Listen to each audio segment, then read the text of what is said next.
I feel like there's some type of disconnect recently with the call structure and the call flow.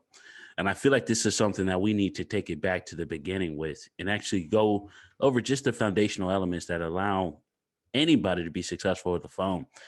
And the one thing that I feel like has really happened recently is the ability for everybody to give us excuses. I mean, I've never heard so many excuses just be accepted before. And it almost becomes a situation where everybody's so focused on rapport, they're not focused on control. And I feel like that's something that we have to kind of shift back in the mindsets of everybody that's listening right now, which is it's okay to build rapport, but don't build so much rapport where people feel too comfortable that they can make you not a priority.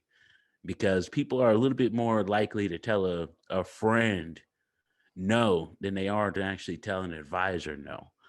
Do you know what I'm saying, Rita? Do you feel what I'm Yeah. saying?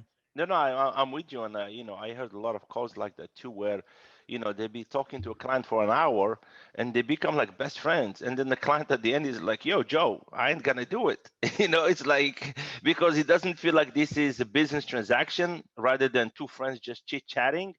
Because you can say no to a friend very easy, like no.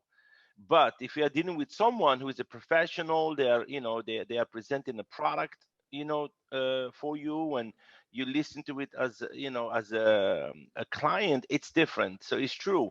You don't want to build too much rapport, and while you're building with report, you just want to sense, where is this conversation going? Is he or she going to buy from me? And once in a while, you want to throw in some things out there, just to figure out, uh, what are my chances of me selling this client? Because you need to do a sell check, right? A sell check meaning every like 6 7 minutes, are throwing something out there. So, have you purchased life insurance before? Do you know anyone who has a life insurance?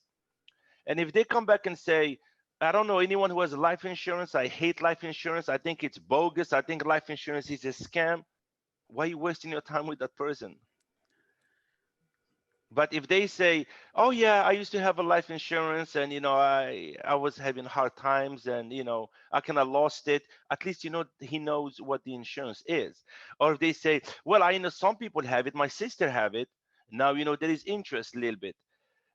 So that's why you don't want to be too friendly, and then in the same time, you don't want to go right to the core. But today is a great topic where we can do some training. So, I mean, let's start it off at the beginning, which is, I feel like there's really kind of three different phases of a phone call that I think everybody goes through. And at the beginning of the call, regardless of whoever you're talking to, however you receive that lead, you got to have energy.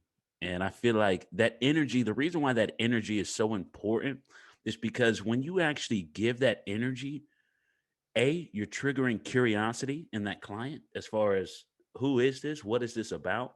But on that same token, what you're also doing is you're making that person want to talk to you. You're making them want to talk to you. Nobody wants to talk to somebody that's boring.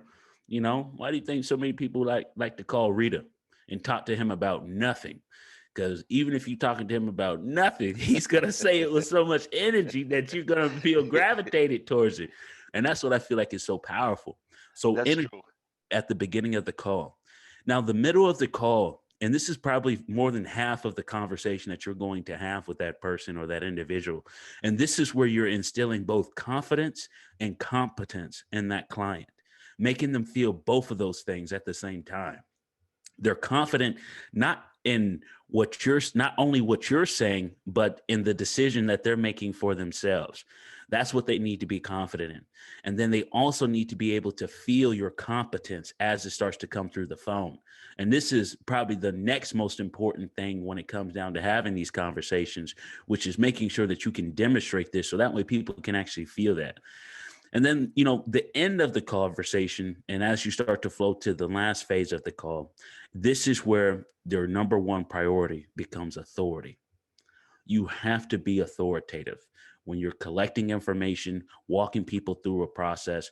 People don't want to be, people like instruction, you guys. People love instructions. People love a plan. But when you're like, we can do this or we can do that, or there's so much uncertainty there, people don't like that shit. People don't like that shit. They don't feel like you're confident in what you're talking about, and they don't feel like you understand where they're trying to go.